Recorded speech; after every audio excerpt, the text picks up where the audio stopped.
2020 has been pretty terrifying so far. So I'm here in the hunker bunker to think about the worst case scenario. This is Hedgery.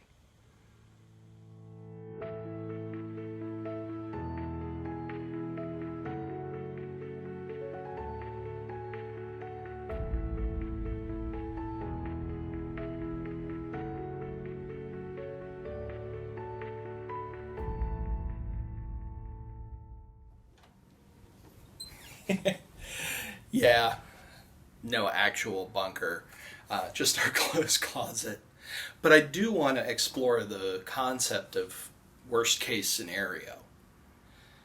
You see, as humans, we have a tendency to think more about risks that are really scary to us, even if they're kind of rare, even if they're not statistically likely to happen. A big example of that was our worries about terrorism after the 9/11 attacks. Those were so horrific, so scary, that for a lot of us, they were more real than the threats that were more likely to actually hurt us. You know, car accidents, heart disease, things like that. Kill way more people every year. But we focused on the thing that was scary. And the same kind of thing is true with the rebalancing. When we picture in our head what might happen, we tend to think about things like, Mad Max or other kind of Hollywood images of the apocalypse. And to be fair, we kind of were helped along in that by some 19th century white dudes, rich white dudes, who wanted the world to believe that without big, powerful empires, everything would go totally to chaos.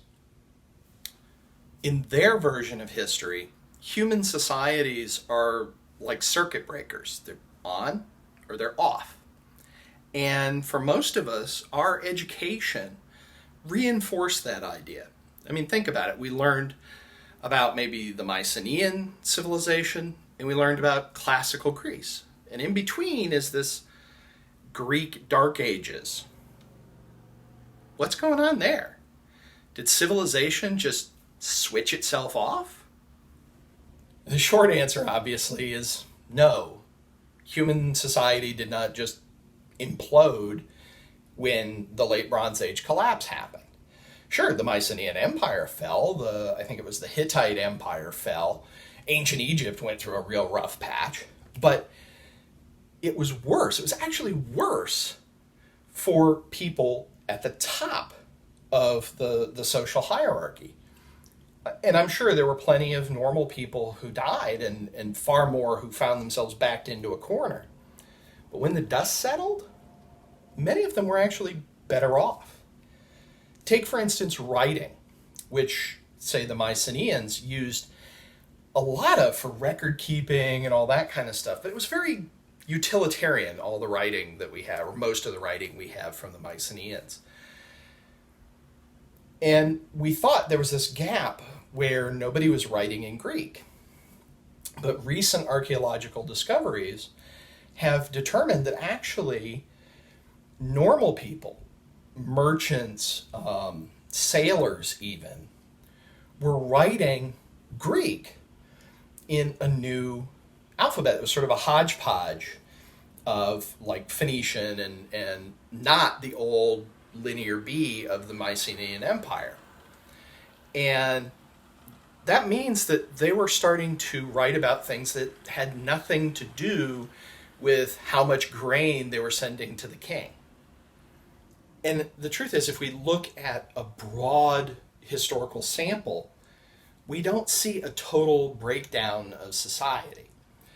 We tend to see the elites knocked from their positions of great power. But down in the lower rungs of society, the workers, the business people, their lives change, but usually they adapt. And that's very different from the narrative that we have been given by traditional sort of 19th century views of history. And we can look for examples all over the place. We can look at the collapse of the Han and Tang dynasties in China. We can look at the collapse of the Mississippian culture here in the Americas, or the Maya down in Central America. We can look, obviously, at the Bronze Age collapse. We can look at the fall of the Roman Empire, which happened actually like 3 times. We can look at the fall of Angkor Wat in the Khmer Empire. We can see time and again these breakdowns of complex top-down systems. And in basically every case, the people on the ground, the people that were most connected with the way things actually work, adapted and survived. Now, to be honest, even knowing that, there are days I want to, start a monastery dedicated to the preservation of the knowledge of civilization, like Foundation or a Canticle for Leibowitz or something. But that's not the kind of future that we are likely to experience, no matter how romantic it can seem in our Hollywood movies and science fiction novels. The reality is things are going to get tough. They're going to get tougher. But most people are going to be able to adapt. And as hedgers, part of our path, part of our work, is to identify ways to do that, to come up with better ways of living, of adapting to the changes that occur. So yeah, that's pretty much the worst case scenario. We have to adapt. But before we go, I do want to leave you with a question that has more than one correct answer. A